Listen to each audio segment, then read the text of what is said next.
बहुत बहुत स्वागत है सर आपका बहुत धन्यवाद। प्रयागराज में, इलाहाबाद में हमारे। और एक स्वागत अगर हमारी ऑडियंस करेगी तो किस तरह करेगी? ज़ोरदार। मतलब मुझे चाहिए कि ये दर्ज हो जाए कि कितनी पब्लिक आज फिल्म देखी है आपने। पहला सवाल, झारखंड का सैनिक school, after that Hindu college zoology department and after that Cambridge university, और फिर वहीं के फूड एंड एग्रीकल्चर डिपार्टमेंट में काम। फिर सिनेमा की तरफ मुड़ाव कैसे? मतलब इसमें मैं कहीं भी, अगर मैं आपकी थ्रू आउट जर्नी या थ्रू आउट लाइफ जर्नी की बात करूं, तो ये मुझे अभी वहाँ तक नहीं दिखाई दिया कहीं भी सिनेमा। तो ये सिनेमा की तरफ मुड़ाव कैसे, थोड़ा सा शेयर करें। Thanks for doing this research and thanks for having me here. Hindu के बाद मैं कैम्ब्रिज में इकोनॉमिक्स में पीएचडी करने गया। उसके बाद यूनाइटेड नेशंस का एक बॉडी है, फूड एंड एग्रीकल्चर ऑर्गेनाइजेशन। उसमें मैं as a consultant, as a bureaucrat था for 3 years as an economist. जब मैं कैम्ब्रिज में था तो एक मेरी पुरानी लत थी, जो आई थिंक हम लोग सभी को है, फिल्म, वो सिनेमा में बदल गई और cinema as an art form मुझे दिखने लगा। और कैम्ब्रिज के दिनों में मैं वहाँ के फिल्म सोसाइटी को रन कर रहा था। तो जैसे जैसे मेरी जर्नी बढ़ रही थी, मैं सिनेमा को छोड़ नहीं पा रहा था। जब यूएन में था तो वहाँ के एक बजट से मैंने अपनी एक बड़ी डॉक्यूमेंट्री बनाई, लो मंथांग करके, और पेपर्स लिखता था, रिसर्च पेपर्स। तो मुझे लगने लगा कि जब मैं पेपर्स लिखता हूँ उससे बहुत ज़्यादा संतुष्टि मुझे इन छोटे फिल्मों या डॉक्यूमेंट्री बनाने में मिलता है। और देश भी मुझे बुला रहा था, मैं 7-8 साल बाहर रह चुका था। तो मैं मुंबई आकर के, जो मेरे प्रिय फिल्मकार थे, श्याम बेनेगल, प्रकाश झा, सुधीर मिश्रा, इनसे मिलना शुरू किया। किसी ने बोला कि ये घूमते फिरते फिल्म नहीं बनेगी, आपको वो एक जगह छोड़ना पड़ेगा यहाँ पे आके। तो at some point I resigned, I came back to my country. और बीच में मैंने हॉलीवुड भी किया था, बट मेरी कहानियाँ देश की हैं। तो मैं तो एक यहाँ पे एक स्ट्रगल का दौर शुरू किया फिल्में बनाने का। जैसे मैं ये कह सकती हूँ कि मेन स्ट्रीम सिनेमा से थोड़ा अलग, क्योंकि जैसे कि आपने कहा कि आपके फेवरेट डायरेक्टर्स श्याम बेनेगल साहब, और ये सब मेन स्ट्रीम सिनेमा से थोड़ा अलग आपका काम रहा। एक आर्ट वर्क ज़रूर और बढ़िया काम रहा। तो आपका भी, मतलब मैं ये कहूँ कि शुरू से रुझान या एक इंटरेस्ट, या जैसे कि आपने बोला डॉक्यूमेंट्री भी, तो वो आपका मतलब कंटेंट क्या रहा? जो पहली आपकी डॉक्यूमेंट्री रही उसका कंटेंट? मैंने 2 डॉक्यूमेंट्री बनाई एंड वो पब्लिक प्लेटफॉर्म पे इंडिया में नहीं है, बाहर में आई और फिल्म फेस्टिवल्स में दिखाई गई। मैं ननिहाल बनारस है और मैं बिहार का हूँ। तो जो मेरी पहली डॉक्यूमेंट्री थी, वहाँ के महाराजा की 200 साल की पुरानी रामलीला है। और एक वो मूविंग थिएटर 200 साल से चल रहा है, रामचरितमानस का वो चित्रांकन। तो कैम्ब्रिज में कुछ रिसर्चर्स थे जो इन पर रिसर्च किए थे, उनसे लिंक्ड होकर के मैंने महाराजा से परमिशन ले करके ये डॉक्यूमेंट्री बनाई जिसका नाम रामनगर है। और जब यूएन में था, जैसा मैंने कहा, ईयर ऑफ द माउंटेन चल रहा था, तो वहाँ से एक अच्छी फंडिंग मिली और मैं तिब्बत में, तिब्बत का एक पार्ट है लो मंथांग, वो नेपाल और तिब्बत के बीच में है। तो वहाँ पे भी अनदर एक किंग रहते हैं जो एक टिबेटन रिचुअल को करते हैं। तो उसमें half of the documentary travel था और हाफ ऑफ द उस कल्चरल चीज़ को कवर करना था। इसके अलावा कुछ शॉर्ट फिल्म्स बनाई विदेश में। अगर फुल फीचर की बात करें तो आपकी इससे पहले 2 फिल्में, दिल दोस्ती एक्सेट्रा और फ्रेंडशिप। दिल दोस्ती एक्सेट्रा आपकी आई 2007 में और फ्रेंडशिप आई आपकी 2013 में। ये रोमियो एंड जूलियट की, या इशक। यस, 6 साल का एक मैं अंतर देखती हूँ। तो मतलब ये अंतर मतलब क्यों? मतलब एक या तो मन की स्क्रिप्ट का ना होना या कहानी ना मिलना। Sure, it's a very good point, क्योंकि बहुत चीज़ों को छोड़ करके मैं फिल्में बनाने आया। लेकिन इससे struggle for an outsider to make its own kind of film. जो मेरी पहली फिल्म थी वो प्रकाश झा जी ने प्रोड्यूस किया था, and it became a pretty well known film. उन दिनों जैसा मुंबई फिल्म इंडस्ट्री में चलता है, उसी ढर्रे की बहुत सारी प्रोजेक्ट्स आए जो कॉलेज कैंपस लाइफ में हो, और मुझे कुछ और करना था। दिल दोस्ती एक्सेट्रा प्यार के एक सिनिकल एंगल को दिखाता है, तो मैंने उसका डायमेट्रिकली अपोजिट शेक्सपियर का रोमियो एंड जूलियट लिया, जो एक रोमांटिक लव को दिखाता है। It was a challenge for me. वो बहुत मेरे स्केल से एक जंप था, करीब 20 करोड़ की फिल्म थी, लेकिन वो फिल्म चली नहीं। एक और चैलेंज था कि जो मेरी नई कहानी तैयार थी वो एक छोटी फिल्म की थी जो चिड़िया खाना बन कर के आई। तो मुंबई के मार्केट, उस इंडस्ट्री को कम समझना और जो मुझे करना है उसका शायद ज़िद ये समय मुझे लेने पे मजबूर करता है कि जो मैं बनाना चाहता हूँ उसमें समय लगता है। बिल्कुल। और इशक जो आपकी 2013 में आई, इस पे थोड़ा सा बात करेंगे। जो चीज़ मुझे लोग करने देना चाह रहे थे वो ना करके, और जो डायमेट्रिकली अपोजिट था, एक रोमांटिक लव पे मेरा एक अलग टेक था। अडाप्टेशन को मैं बनारस में लाया जो मेरा ननिहाल है, एज आई सेड, और शेक्सपियर के रोमियो एंड जूलियट को अडाप्ट किया जिसमें काफ़ी सारे नामगीर एक्टर्स, प्रतीक बब्बर, रवि किशन वगैरह बड़े थे। स्टार्स के जी, साथ बड़े आपकी स्टार्स के कहानी। साथ काम किया, और एक एक्शन थ्रिलर थी, तो मैं एक जॉनर भी जंप कर रहा था, सब्जेक्ट भी जंप कर रहा था। बहुत ही अच्छा एक्सपीरियंस था और बड़ी फिल्म थी, बट लोगों को जी। तक उतनी पहुंच। कितना डिफरेंस होता है अपने जॉनर से एक जंप अप, या क्या डिफरेंस मिलता है, या क्या कितना आपको एक मैं ये कहूँगी कि पीछे बैकअप आपको कितना स्ट्रांग मिलता है, विद जैसे कि ये हुआ कि चली नहीं चली, that's an apart thing, but क्या एक बैकअप आपको कितना मिलता है जब आप अपने जॉनर से कुछ और टच कर रहे होते हैं, as an director, as an writer? ये सबसे बड़ा है कि जो आप करना चाहते थे वो वही आपने किया। Because cinema I feel is the highest art form, और जिस इंटेग्रिटी के साथ करने की कोशिश है वो अगर कर पाते हैं तो उसका सेटिस्फैक्शन मिलता है। सेटिस्फैक्शन मिलता है, and creativity and art is all about satisfaction, I think so. अगर बात करें चिड़ियाखाना की, तो हमने आज चिड़ियाखाना देखी भी, और मुझे इसकी सबसे इंटरेस्टिंग बात एक ये लग रही थी कि पहली बात तो नो डाउट हमने बहुत सारा स्पोर्ट्स ड्रामा इस वक्त देखा हुआ है, there are something biopics and all, but इसमें हम एक चीज़ बहुत निराली देख रहे थे कि जो हमारा कैरेक्टर है वो सभी चेहरों को किसी न किसी जानवर से कनेक्ट कर लेता है। तो ये क्या लॉजिक रहा, मतलब उसको क्यों हर चेहरे में कोई ना कोई जानवर दिखता था, या एक स्पोर्ट्स और एक मतलब ये किस तरीके की एनिमल्स को लेके किस तरीके का एक लॉजिक कनेक्टिविटी आपकी रही? स्पोर्ट्स तक मैं बहुत ही टेढ़े मेरे रास्ते से पहुंचा। इसका जो मेन थीम था, जो सीड था, जो थॉट का शुरुआत था, वो एक टेलीविज़न प्रोग्राम, एक पैनल में मैं और एक बहुत ही सेलिब्रेटेड ऑथर थे किरण नागरकर साहब, उनके साथ डिस्कशन हो रहा था मुंबई शहर को लेकर के, और मैं as an outsider to that city था, और वो ऑब्वियसली मराठी। तो मैं अपना पर्सपेक्टिव रख रहा था। उसमें उन्होंने एक चीज़ कही जो मुझे घर गई कि महाराष्ट्र का ऑब्वियसली एक बहुत यूनिक कल्चर है, लेकिन मुंबई किसी एक का शहर नहीं है, वो हिस्टोरिकली सभी का शहर रहा है और वो एक मेल्टिंग पॉट है। तो वो सीट से एक कहानी आई, आई वॉज एन आउटसाइडर। तो एक बिहारी लड़का जो एक वल्नरेबल पोजीशन में है, एक माँ के साथ शहर बदल करके आ रहा है, और उसको मुंबई एक्सेप्ट करता है। तो उस वल्नरेबिलिटी में उसके पास एक पैशन है। वो पैशन कहानी में जैसे चीज़ें आती हैं फुटबॉल के रूप में आया, और मुझे सुझाव भी मिले कि एज ए स्पोर्ट्स फुटबॉल फिल्में नहीं चलती हैं, लेकिन जो गेम मैंने बचपन में देखी थी, खेली कम थी, बट जिसको मैं एक बोर्डिंग स्कूल में था, जो आपने कहा झारखंड में सैनिक स्कूल, तो वहाँ पे फुटबॉल गेम सबसे ज़्यादा खेला जाता था, और मैं एकेडमिक्स में अच्छा था, स्पोर्ट्स में अच्छा नहीं था।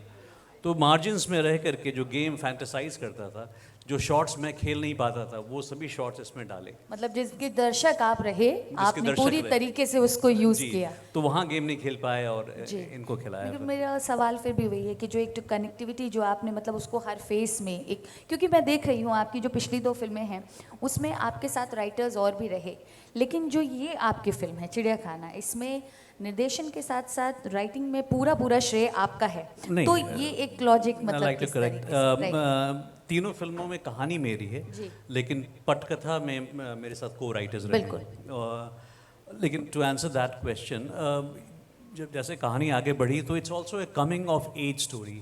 एक लड़के की कहानी है जो एक चौल में आकर के रह रहा है, और कमिंग ऑफ एज में वी ट्राई टू फाइंड कि हम हैं क्या, और इसको जब डर लगता है because of his own past, जो उसका वायलेंट पास्ट है, तो डर के समय जहाँ से डर लगता है उसमें उसे जानवर दिखता है, और जिस चौल में रहता है तो इवेंचुअली इवॉल्व करके इट्स एक कमिंग ऑफ एज का भी इसमें थीम है कि वो खुद कौन सा जानवर है, जो फिर हम उसके एक माँ में देखते हैं कि किस चिड़ियाखाना में उसका क्या स्थान है, ये हमको देखने को मिलता है। अच्छा, कभी कभी भसड़ में ही सारे जवाब छिपे होते हैं तो पूरा एक film process and after that उसको ऑडियंस तक लेकर आना, उसका रिलीज एंड ऑल दैट, तो ये आपकी लाइफ से कहाँ तक कनेक्ट करता है? जैसे उनकी डिलीवरी इतनी सॉलिड जी। है, तो प्रशांत नारायणन जो कोच हैं, बिल्कुल, एक बेहतरीन उनको actor। एक रास्ता दिखा रहे हैं कि इतना जो मेस है, but if you focus hard right, उसी मेस में, if you put that spotlight on that mess,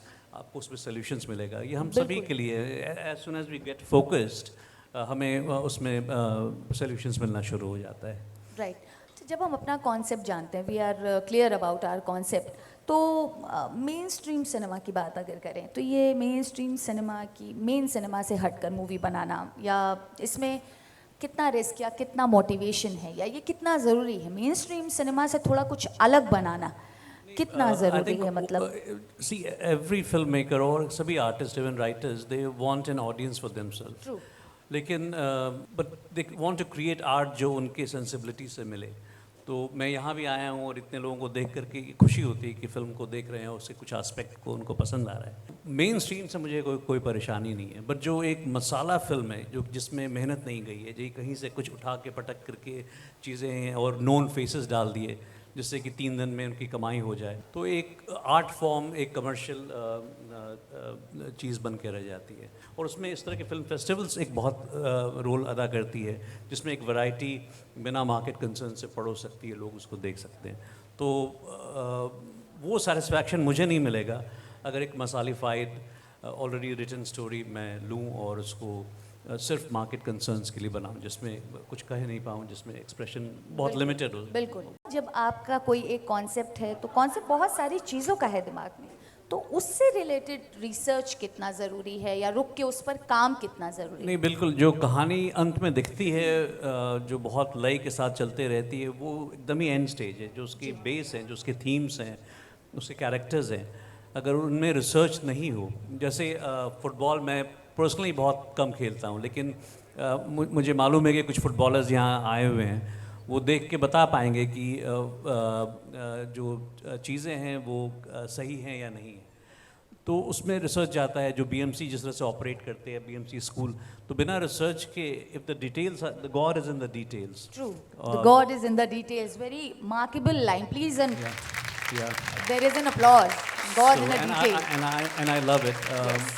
और इस फिल्म में भी अगर आप देखें तो करीब 15-20 कैरेक्टर्स ऐसे हैं जिनके आर्क्स आप देख सकते हैं। तो अगर उनके डिटेल्स सही नहीं रहेंगे तो you would not be able to, you can not see the arc of that, right. तो वो फिल्म लय पे नहीं चलेगी।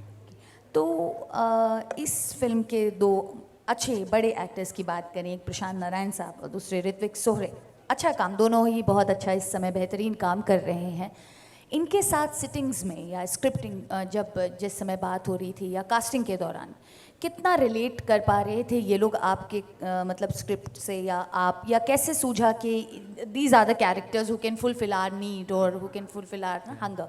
It's a very good question because it gives me an opportunity to thank this star cast of this film, जो उसमें 3 older कलाकार हैं, प्रशांत नारायणन, राजेश्वरी सचदेव और रवि किशन। ये तीनों ने मेरे साथ इस तक में काम किया था, जो एक बड़ी बजट की फिल्म थी। और जब मैं लिखा तो इनको सोच करके लिख दिया, लेकिन जब बजट शीट मेरे हाथ में था तो मुझे संकोच था कि इनको कैसे लेकिन मुंबई में होता भी है, एक वर्किंग रिलेशनशिप हो तो सभी ने हाँ बोला, और सभी को, चूँकि चीज़ उनके ही सोच से लिखी हुई थी, तो पढ़ते ही उन्हें रवि किशन सिर्फ 2 लाइन जो आपको याद रहेगी, बिल्कुल, वो सोच करके वो मुस्कुराए। और उस शूट के एक दिन पहले ही वो बनारस में थे और मुंबई शूट के लिए आए और उन्होंने किया।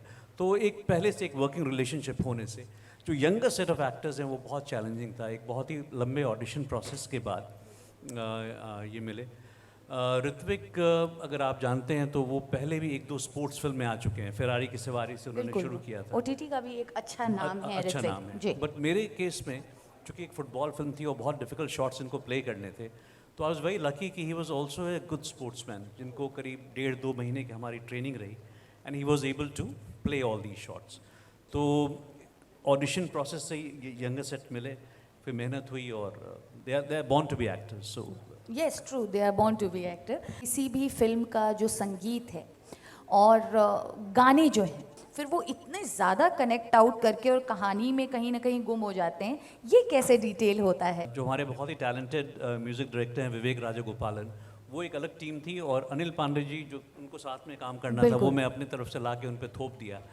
और क्योंकि मेरे साथ पेशेंस बहुत रखते हैं, और मैं ऑब्वियसली आपने सही कहा कि पूरी सीन्स गढ़ी हुई नहीं है, बट इमेजेस हैं। जी। तो इन्होंने कुछ लिखा और अगर वो मैच नहीं किया, जैसे एक सॉन्ग मैं बताऊंगा, ले बलैया, जो आपने ले सुना, बलैया, that तो is the mean. उसमें वो फुटबॉल का एंथम है, तो जो बिहार के बहुत सारे इस तरह के शब्द हैं जो जिब्रिश है, उसका एक पोटली मैंने अनिल जी को दे दिया, और इसको इन्होंने एक गाने में सजा दिया। कहीं भी हमें पूरी फिल्म के दौरान ऐसा फील नहीं हुआ कि हमारा संगीत या फिल्म से कहीं अलग जा रहा है? दूसरा गाना भी कहना चाहूँगा, जो जिंदगी चलती है, जिंदगी चलती है, अगर आप जी। ध्यान दें तो इट्स अ ग्रेट फिलॉसफी। बहुत मजबूर सिचुएशन में हमारे प्रोटैगनिस्ट हैं, लेकिन what he is saying, and that's his line, Yes. कि सभी कोशिश तो आप कर लीजिए, बट जिंदगी भी आपको कहीं ले जा रही है, बिल्कुल और उस मतलब you just have to wait and you will get somewhere. बिल्कुल। और ये बहुत काबिले तारीफ़ है कि वो इस तरीके से बुना हुआ है फिल्म में या फिल्म की कहानी में, कि उसकी मैं ये कह सकती हूँ कि खूबसूरती अपने आप बढ़ रही थी। इसके लिए एक ज़ोरदार तालियां, और जब बात हमारे शहर की हो तो और ज़ोरदार तालियां, तो ये बनता है। OTT इस वक्त बहुत हाई ग्राउंड है, तो कोई कंटेंट या कुछ करना चाहते हैं OTT के लिए, क्योंकि मुझे ऐसा लगता है कि उससे भी ऑडियंस रीच तो डेफिनेटली बढ़ेगी। नहीं, बिल्कुल। जो मैं कुछ साल पहले टेलीविज़न के लिए नहीं कर पा रहा था, because content I would say again very masalified थे, OTT वो अपॉर्चुनिटी दे रही जी। है लोगों को। और लेकिन मैं एक समय में एक ही फिल्म का डायरेक्टर रहा हूँ आज जी। तक, और फिल्म बनाने के बाद इसको पर्दे तक लाने की जिम्मेवारी मेरी थी। तो मैं राइटर भी हूँ, तो लिखा हूँ, लेकिन अभी तक मैंने पिच नहीं किया है। 2 जून को ये फिल्म थिएटर्स में आई, Yes. तो अब उस रास्ते चलना है, तो OTT भी एक ऑप्शन है जी, मेरे लिए। तो जहाँ हम मैं ये कह explore- सकते हैं आप कि कह सकते आने हैं वाले मैं समय में explore- हम आपको OTT पे देख रहे हैं, क्योंकि मुझे ऐसा लग रहा है कि जिस तरीके का आपका सिनेमा है या जिस तरीके की राइटिंग, मैं उसे बहुत ज़्यादा OTT से कनेक्ट कर पा रही हूँ, क्योंकि हमारा आज का यंगस्टर भी OTT का ऑडियंस ज़्यादा है ना, तो हमें वी आर एक्सपेक्टिंग कि हाँ Great डेफिनेटली हम opportunity. आपको जल्दी ही देख रहे हैं OTT पे भी। बहुत सारे मतलब आपने तो, आपका तो एक रास्ता मतलब इस तरीके से गया कि आपके दिमाग में सिनेमा है, आप बहुत पसंद कर रहे हैं और उसको कहीं छोड़ नहीं पाए। लेकिन जो हमारे यंगस्टर्स हैं, जो बेसिकली थिएटर या फिल्म लाइन को ही ऑप्ट करना चाहते हैं, how much patience is required for that, या वहाँ पे चीज़ें किस तरह करनी होती है? There is a research, there is a degree, there is a masters is compulsory? मैं किसी फिल्म स्कूल में गया नहीं, लेकिन मैं जिस विश्वविद्यालय में था, कैम्ब्रिज यूनिवर्सिटी, वो एक कॉपीराइट यूनिवर्सिटी है। इसका मतलब है कि यूके में कोई भी मटेरियल पब्लिश होता है, इंक्लूडिंग फिल्म्स, उनके लाइब्रेरी में रहता है। तो मैं PhD इकोनॉमिक्स में कर रहा था, पॉलिटिकल इकोनॉमी में, और फिल्म सोसाइटी चला रहा था। तो मुझे एक बहुत बड़ा मौका मिला कि मैं that I self educate myself, मैं फिल्मों को देखूं। दैट मीन्स एक रिसर्च एंड एक सेल्फ एजुकेट या education is very important, right? So अगर ये फिल्म स्कूल में जाने का मौका मिलता है या खुद से आप देखें, तो आपके टैलेंट को निखारने का वो एक ज़रूरत है। लेकिन दूसरी इम्पॉर्टेंट बात है, जब मैं आ रहा था फिल्म में 2006-07 में, तो एक एंट्री पॉइंट हाई था। अब आप बहुत आराम से शॉर्ट फिल्म्स बना सकते हैं of a very high quality, और ख़ुद को टेस्ट कर सकते हैं if you like your work. या फिल्म का, सिनेमा का कौन सा पार्ट आपको अच्छा लगता है, क्या वो एक्टिंग है, राइटिंग है, एडिटिंग है, तो वो एंट्री पॉइंट अब बहुत ही डेमोक्रेटिक, एक्सेसिबल हो गया है। और दोस्तों को दिखा करके, यूट्यूब पे डाल करके आपको इमीडिएट फीडबैक मिलता है कि आप इस पे और आगे बढ़ना चाहेंगे। किसी भी चीज़ को शूट किया है, आपका कॉन्सेप्ट ना, पहले ये बहुत एक मुश्किल बात थी कि नहीं सर मेरे पास बहुत अच्छा कॉन्सेप्ट है, आप उसको सुन लीजिए। तो आपका जिस वक्त इस चीज़ को करना चाह रहे थे, या आपके कॉन्सेप्ट से सारी चीज़ें, और आज की जो एक अपॉर्चुनिटी, जैसे कहते हैं कि ऑलरेडी इन द लैप, गोद में आज के यंगस्टर्स में है, so what is the difference between that? उसको कैसे आप देखते हैं, वो डिफरेंस कैसे फील कर पाते हैं? हाँ, मतलब मैं बहुत रोज़ी पिक्चर नहीं पेंट करना चाहूँगा। What has become easier is कि आपके पास टूल जो एक्सेसिबल नहीं था वो आपके लैप में पड़ा हुआ है। True. लेकिन जो टैलेंट है, जुनून है, जो एक्सपीरियंस है, वो एक कहावत है कि जब किशोर कुमार गा रहे हैं तो आप भी गा रहे हैं और लगेगा कि बहुत अच्छी आवाज़ है। जब उनका गाना रोक दें तो देन यू विल नो कि आपका अपना टैलेंट क्या है। तो जो प्रोडक्ट बना रहे हैं that will need the same material जो आज से 50-60 एक टैलेंट होता है, एक्सपीरियंस होता है, उसको गढ़ना होता है, एक टीम आती है, तो वो तो पुरानी चीज़ है, पर everyone can try their hand. Indian documentary की बात करें, क्योंकि अभी जो भी नो डाउट जो डॉक्यूमेंट्री आपकी बाहर रिलीज़ हुई हैं वो भी इंडियन कॉन्सेप्ट पे ही रही हैं, बट आगे अगर किसी डॉक्यूमेंट्री पे बात करना चाहें, गहरी छाप रखता हो कि नहीं अभी इस पे काम ज़रूरी है या नहीं नहीं अभी ये दिखाना है। मैं डॉक्यूमेंट्री शायद इधर कम देखा हूँ, लेकिन ये दो सिनेमैटिक फॉर्म्स को बहुत तवज्जो नहीं मिलता है। एक डॉक्यूमेंट्री है और एक शॉर्ट फिल्म्स हैं, वो दोनों बहुत ही इम्पोर्टेंट आर्ट फॉर्म्स हैं। आई थिंक टोटली एक्सप्लोर करना बाकी है, और it's one of the best ways to show mirror to the society कि हम किस जगह किस तरह से रहते हैं। तो it's totally to be explore. आपकी डॉक्यूमेंट्री हम कब तक देख पाएंगे? लल्लन टॉप पे एक इंटरव्यू था मेरा प्रशांत नारायण का, जो यही क्वेश्चन पूछा गया जी। तो मैंने कहा कि I have been protecting my older films like a child would protect their goldfish. तो मैं अभी रेडी नहीं हूँ। I am waiting for a body of work to sort of gather when I can show older work. Definitely. बहुत बहुत धन्यवाद।